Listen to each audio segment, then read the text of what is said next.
ایک بچہ آ گیا، یتیم بچہ،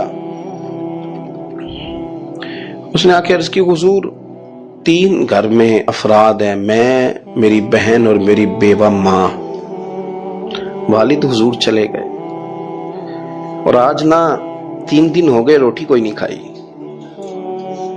میں اس منظر کو بھی جانتا ہوں کہ جب یتیم گھر میں اکٹھے بیٹھے ہوتے ہیں اور پتہ ہوتا ہے ان کو کہ ہماری اماں کے پاس آج پیسے کوئی نہیں اور گھر میں روٹی بھی کوئی نہیں، تو پھر ان کو بھوک ہی نہیں لگتی۔ ہاں نہیں لگتی۔ اماں پوچھتی ہے پتر روٹی کھانی ہے؟ نہیں میری تو، میں تو سویرے جو کھایا تھا وہ ہضم ہی نہیں ہوا، اماں جی شاہی کوئی نہیں۔ یہ پردے اس طرح کر کے بچائے جاتے ہیں، ایک دوسرے کو تسلیاں دینا، ایک دوسرے سے پیار کا بڑھ جانا، ایک دوسرے کے لیے جذبات اور طرح کے بن جانا، حکمت الہی کے تقاضے ہوتے ہیں۔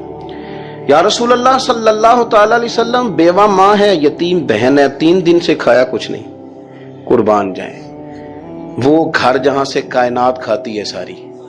حضور نے فرمایا بلال جا کے ساری ازواج مطہرات سے پوچھ گھر میں کیا ہے۔ حضرت بلال کہتے ہیں میں سارے گھاری پوچھ آیا، ٹٹول آیا، ٹوٹل 21 کھجوریں نکلی۔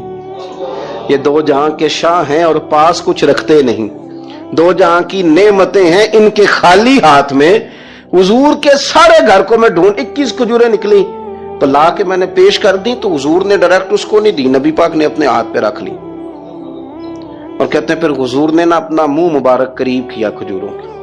صحابہ خود فرماتے ہیں کہ یہ جو حضور نے منہ مبارک قریب کیا ہے نا تو نبی پاک برکت کی دعا کر رہے تھے، 21 کھجوروں پہ برکت کی دعا ہوئی۔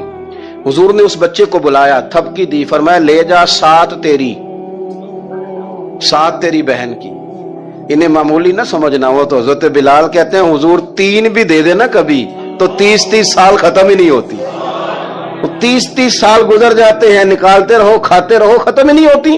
حضور نے فرمایا 7 تیری، 7 تیری بہن کی، 7 تیری والدہ کی، اور 7 حضور نے اور بھی تلقین فرمائی، فرمایا ایک سویرے کھایا کرنا، ایک شام کو کھایا کرنا، یہ لے جا۔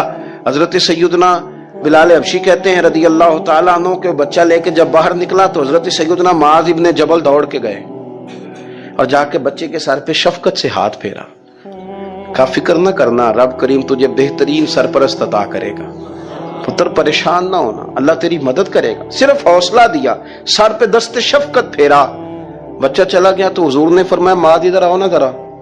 یا رسول اللہ حکم ہو۔ فرمایا کس چیز نے تمہیں اٹھایا بچے کے سر پہ ہاتھ رکھنے کے لیے؟ کس نے تمہیں کہا؟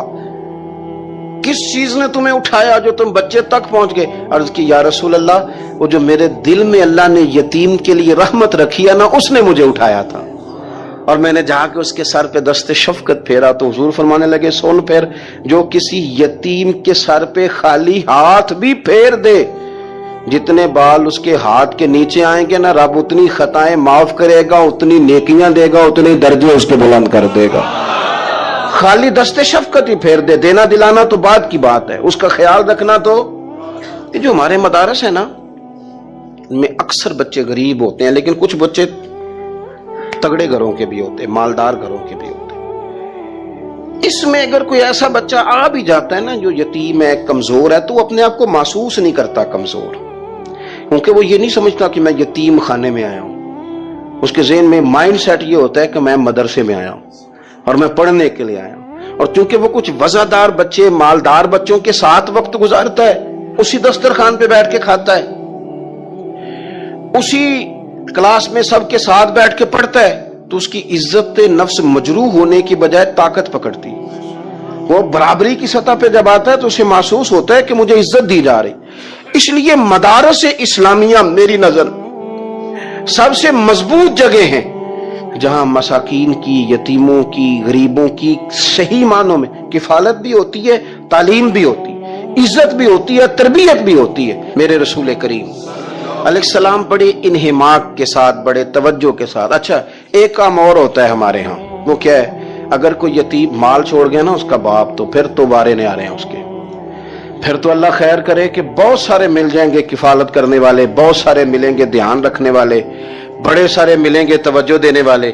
قرآن مجید نے فرما دیا ہے کہ جو یتیم کا مال کھاتا ہے وہ سمجھ لے کہ میں مال نہیں کھا رہا، میں آگ کھا رہا ہوں، آگ کھا رہا ہوں، آگ۔ سورہ نساء دیکھیے، ہمارے ہاں اگر تو وہ مال چھوڑ گیا ہے تو پھر تو بہت سارے رشتہ دار مستقل اس کے محلے میں مکان لینے کو تیار ہو جاتے ہیں، الا ماشاءاللہ۔ پھر تو بڑے سارے ایسے بھی رشتہ دار بن جاتے ہیں جن کو والد کی موجودگی میں کبھی زیارت کا موقع بھی نہیں ملا تھا۔ یہ مال جو یتیم کا ہے اس کی تو زیادہ حفاظت کرنی تھی۔ ہم کئی دفعہ مسئلہ بتاتے ہیں، لوگ فتویٰ بازی شروع کر دیتے ہیں۔ مجھے بلایا گیا کہ ایک صاحب کا انتقال ہو گیا تو ان کا ختم شریف ہے، تو بچے ان کے نابالغ ہیں، تو میں نے کہا کہ آپ اس طرح کریں، ان کے مال میں سے زیادہ پیسے نہ صرف کریں۔ نہیں جی نہیں، بڑے پیسے کمائے ہیں جی، اس نے ساری زندگی باہر نکالی ہے تو لاکھوں کروڑوں کمائے ہیں، تو چھوٹا گوشت پکائیں گے، بکرے کا گوشت پکائیں گے اور ہم ان کا ختم شریف دلائیں گے۔ تو میں نے کہا صاحب آپ رشتہ دار ہیں، ان کے بچوں کے مال کی حفاظت کریں۔ ختم شریف تو اس میں گوشت زیادہ ہونا ضروری نہیں، اس میں تو درد سے دعا کرنا ضروری ہے، اس میں تو تلاوت قرآن پاک کے سال ثواب میں ضروری ہے، ذکر اذکار ضروری ہے۔ لیکن کیا کیا جاتا ہے کہ بے دریغ مال ان کا اگر ہو تو، ایک حدیث پاک ہے بخاری مسلم میں، بڑے غور سے سنیے گا اور اس کے اندر جتنے پہلو ہیں ان پر پوری توجہ دیجئے گا کہ کہیں ہم ادھر آ تو نہیں گئے۔ رسول پاک صلی اللہ علیہ وسلم نا ہمارے لیے سب سے بڑے حکیم ہیں، سب سے زیادہ حکمت حضور نے ہمیں بتلائی ہے کہ اس رستے چلو گے تو بچو گے، اس رستے جاؤ گے تو ہلاک ہو جاؤ گے۔ نبی کریم علیہ السلام نے فرمایا، بخاری مسلم ہے، فرمایا 7 ہلاک کرنے والی چیزوں سے بچنا، اگر ان میں تم چلے گئے تو ہلاک ہو جاؤ گے۔ 7 چیزیں ہیں جو تمہیں ہلاک کر دیں، برباد ہو جاؤ گے، تباہ ہو جاؤ گے، ہلاکت کا سفر ہے یہ، 7 چیزوں سے بچو۔ یا رسول اللہ صلی اللہ علیہ وسلم وہ کون کون سی؟ تو حضور نے فرمایا اللہ کے ساتھ شریک نہ کرنا، ہلاک ہو جاؤ گے۔ دوسرا نبی پاک صلی اللہ علیہ وسلم نے فرمایا جادو نہ کرنا، ہلاک ہو جاؤ گے، ہلاک۔ اور یار جسے حضور فرما رہے ہیں ہلاک ہو جائے وہ بچے گا۔ نبی پاک صلی اللہ علیہ وسلم نے تیسرے نمبر پر فرمایا جس شخص کے قتل کرنے کو اللہ نے حرام قرار دیا ہے اسے قتل نہ کرنا، ہلاک ہو جاؤ گے۔ چوتھے نمبر پر رسول پاک علیہ السلام نے فرمایا سود نہ کبھی بھی کھانا، ہلاک ہو جاؤ گے، ہلاک۔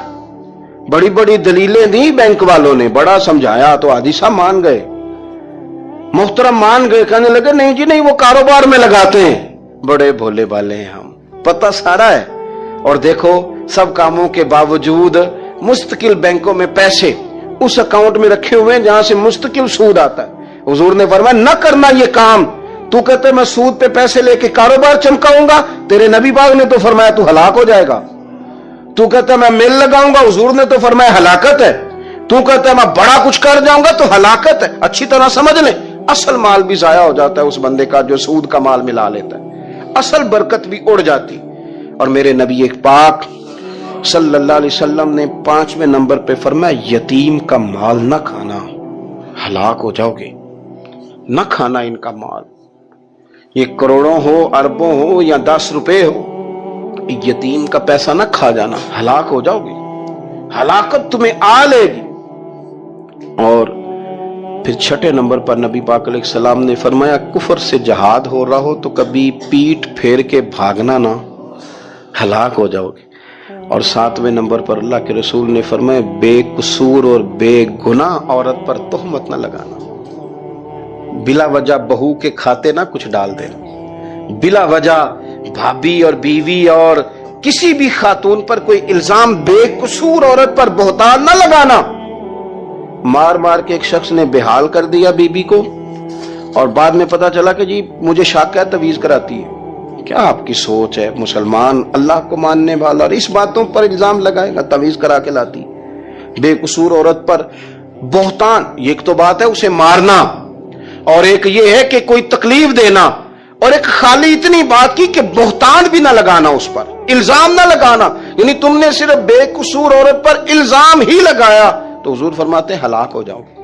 یہ ہلاکت والا کام ہے، لیکن ہم بغیر سوچے سمجھے کہہ دیتے ہیں اس نے کہا ہے، اس نے کیا ہے، یہ کرتی ہے، یہ کام نہیں کریں۔ یہ 7 وہ چیزیں ہیں جو ہلاک کر دیں گی۔ نبی پاک صلی اللہ تعالی علیہ وآلہ وسلم فرماتے ہیں میں نا جنت کا دروازہ کھولوں گا تو ایک عورت کو نا میں سبقت لے جاتے ہوئے دیکھوں گا، یعنی وہ جلدی سے جنت میں داخل ہو رہی. یا بعض شارحین کہتے ہیں کہ حضور داخل ہوتے ہی سب سے پہلے اس کا چہرہ دیکھیں گے. حضور فرمائیں گے تو پہلے ہی آ گئی بی بی جنت میں. حضور نے دروازہ کھولا تو جلدی سے نظر آئی, تو پہلے آ گئی. سب نے لکھا ہے کہ اس عورت کی شان یہ ہے کہ سب سے پہلے جنت میں گئی. میں نے حدیث پڑھی تو میں نے نیچے حاشیے میں لکھا, میں نے کہا میرا خیال یہ ہے کہ اس کی زیادہ شان یہ ہے کہ جنت میں اس کی سب سے پہلی ملاقات مدینے والے محبوب سے ہو گئی. یہ دیکھو کتنی بڑی شان. حضور فرمانے لگے تو کیسے پہلے ہی آ گئی, کون ہے تو؟ وہ کہنے لگی حضور میں بیوہ ہوں, میرے بچے یتیم تھے, میں نے ان کی خاطر نہ بیٹھی رہی, میں نے نکاح نہیں کیا, میں نے ان یتیموں کی پرورش کی, بیوہ بن کے زندگی گزار دی, ان یتیموں کے لیے بیٹھی رہی. اس کو جائز ہے, یہ کر سکتی تھی, لیکن اس نے سوچا کہ میں ان کی نگہبانی یتیموں کے لیے بیٹھی رہی. آج شان یہ ہے کہ مدینے والے کے لیے جب دروازہ کھلا ہے تو اس بی بی کو بھی رب کریم نے فوراً ہی جنت عطا فرما دی. یہ سب سے پہلے گئی. میں نے دیکھی ہیں ایسی عورتیں 23 سال میں بیوہ ہوئی پر عمر بچوں کے نام کر دی. اسے پتہ تھا کہ کل کو جب یہ بڑے ہوں گے تو یہ اپنے کمرے کا دروازہ بند کر لیں گے, یہ نہیں پوچھیں گے کہ اماں سوئی ہے کہ جاگ رہی ہے. ان کا آنا جانا الگ سے ہو جائے گا, ان کے تعلقات اپنے ہو جائیں گے, پر یہ بیٹھی رہی, یہ بیٹھی رہی. اس نے بچوں کو وقت دیا تو بچے تو کیا اس کو صلہ دیتے تھے, رب نے یہ صلہ دیا ہے کہ سب سے پہلے اسے جنت میں داخلہ عطا فرمایا. ابو داؤد شریف میں مسند امام احمد بن حنبل میں حدیث ہے, نبی پاک صلی اللہ علیہ وسلم کے چچا زاد تھے حضرت جعفر طیار, مولا علی شیر خدا کے بھائی تھے, جنگ موتا میں شہید ہو گئے. وہاں سے کوئی خبر لے کے نہیں آیا, لیکن رب خبریں دیتا ہے نا اپنے حبیب کو. اللہ غیب کے خزانوں کی کنجیاں دیتا ہے اپنے محبوب کو.